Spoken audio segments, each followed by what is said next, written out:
Assalamualaikum warahmatullahi wabarakatuh. Alhamdulillahirabbil alamin wa bihi nasta'in ala umuri dunya waddin. Wassalatu wassalamu ala asyrafil anbiya'i wal mursalin wa ala alihi wa sahbihi ajmain amma ba'd. Yang pertama-tama, marilah kita panjatkan puji serta syukur kehadirat Allah Subhanahu wa taala karena berkat rahmatnya, limpahan nikmat sehat lahir dan batin, dalam kondisi seperti saat ini kita masih diberikan kesehatan. Sholawat serta salam tak lupa kita curahkan kepada junjungan Nabi besar kita, Nabi Muhammad SAW. Perkenalkan, nama saya Adam Firmansyah, Prodi Pendidikan Agama Islam semester 4A dari Sekolah Tinggi Agama Islam Al-Hikmah, Jakarta. Pada kesempatan ini saya akan mempresentasikan analisis kompetensi seorang guru dalam menghadapi suatu masalah dan kendala dalam kegiatan proses belajar mengajar dalam pandemi seperti saat ini. Perlu kita ketahui, dalam situasi saat ini adalah hal yang baru yang harus dijalani oleh seorang guru. Sebab apa? Segala sesuatu kegiatan proses belajar mengajar itu harus menggunakan teknologi. Siap nggak siap, mau tidak mau, sebagai seorang guru yang harus siap untuk menghadapi situasi saat ini. Bahkan bukan hanya seorang guru saja yang harus siap, seorang murid pun harus siap agar proses kegiatan belajar mengajar berlangsung dengan baik. Dalam hal ini banyak masalah dan kendala yang terjadi, mulai dari teknologi, mulai dari internet, mulai dari keuangan keluarga. Ini menjadi tolak ukur berlangsungnya kegiatan pendidikan. Yang pertama, dalam masalah teknologi,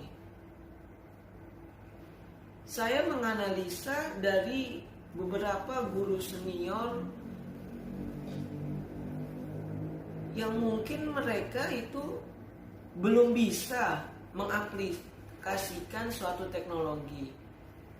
Teknologi itu seperti apa saja sih yang diaplikasikan? Contohnya, seorang guru mempunyai handphone, tapi untuk mengaplikasikannya itu mungkin beberapa guru itu tidak bisa menggunakannya. Contohnya menggunakan Google Meet, menggunakan quizzes yang baru, menggunakan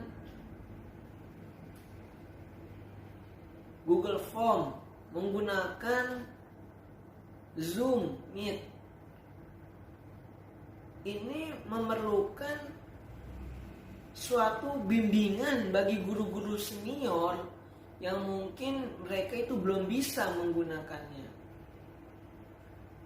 Atau bahkan ada guru yang sudah bisa menggunakan aplikasi teknologi, tetapi seorang muridnya yang belum bisa menggunakannya. Kenapa kok nggak bisa? Udah di zaman modern seperti saat ini.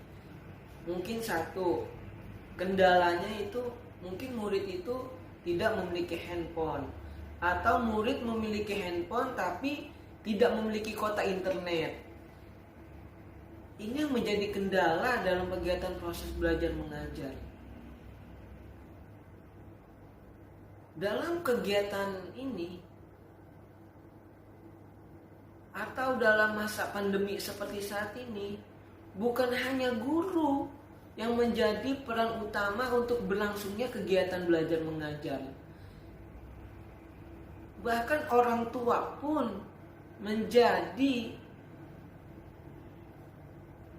orang yang tergarda terdepan utama untuk berlangsungnya seorang anak itu menjalankan kegiatan belajar mengajar. Itu kendala yang terjadi pada masa pandemi ini. Yang pertama teknologi, yang kedua penggunaan teknologi itu seperti handphone yang sulit diaplikasikannya. Nah, bagaimana sih solusi untuk menghadapi masalah-masalah seperti saat ini? Oke, baik. Yang pertama, mungkin ini kembali lagi kepada kebijakan pemerintah atau kebijakan sekolah itu sendiri. Atau mungkin orang tua ini sangat mendukung untuk terjadinya kegiatan proses belajar mengajar seorang anak. Nah, bagaimana sih kebijakan pemerintah untuk menghadapi situasi saat ini?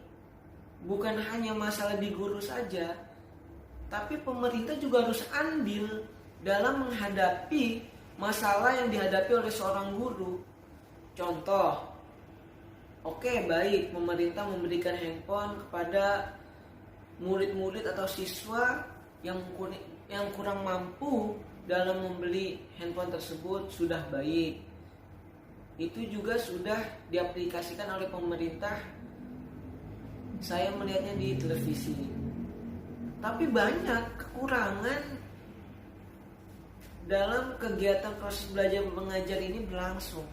Contohnya, karena saking ada di dusun pelosok yang mungkin sulit menggunakan internet, itu ada seorang guru yang mengetuk pintunya door to door satu-satu muridnya untuk belajar bersama di sebuah makam.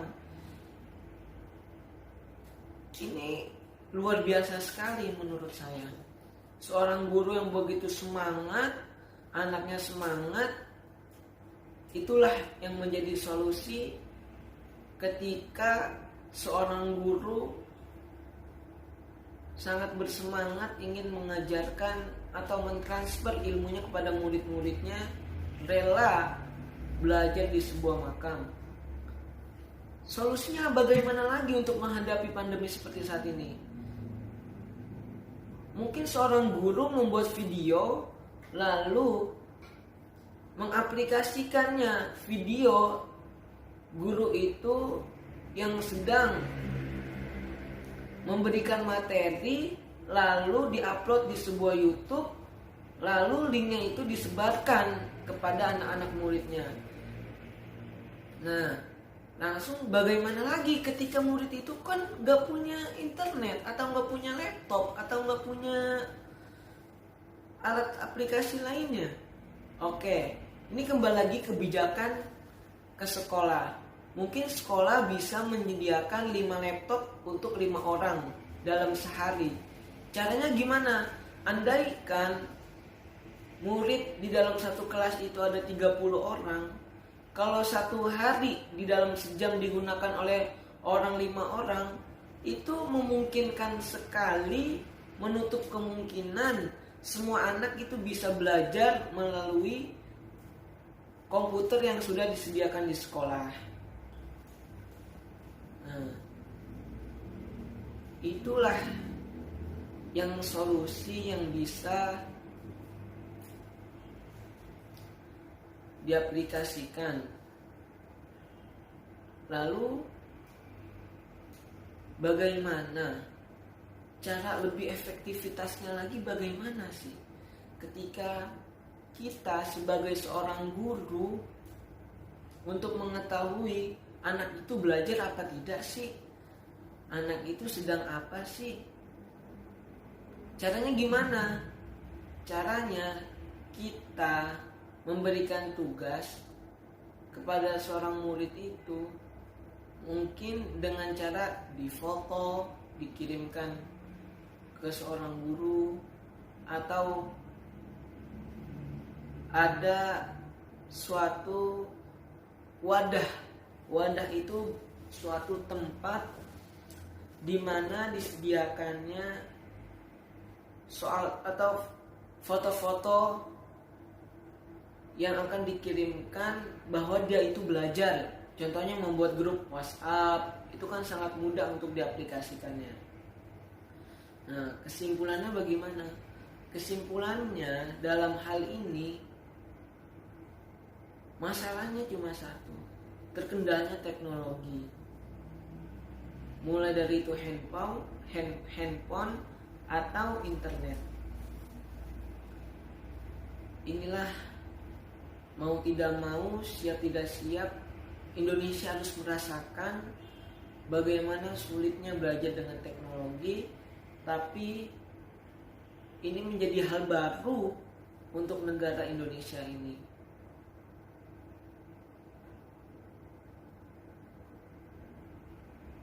Mungkin ini saja presentasi yang bisa saya sampaikan. Kurang lebihnya mohon maaf. Wallahul muwaffiq ila aqwamit thoriq. Wassalamualaikum warahmatullahi wabarakatuh.